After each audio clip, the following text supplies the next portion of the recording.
لما بنيجي نختار ألوان بيتنا لازم نبقى نختار ألوان احنا حابينها.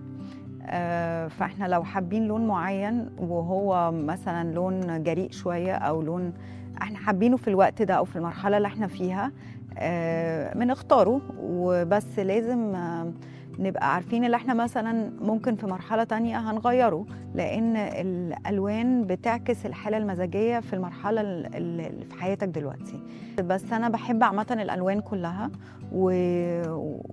واحب اللي انا اختار الحاجه اللي انا حابه اللي انا بحساها وانا في الاوضه دي وفي المرحله اللي انا فيها. الباليت بتاعتي اخترت 3 ألوان بيرمزوا لمصر. بالنسبه لي مصر هي الخضار، النيل هو ده الروح بتاعت مصر، وهي اللي بتعمل حتى لما بنيجي نبص على الخريطه بنلاقي النيل وحواليه بيبقى الزراعه حواليها.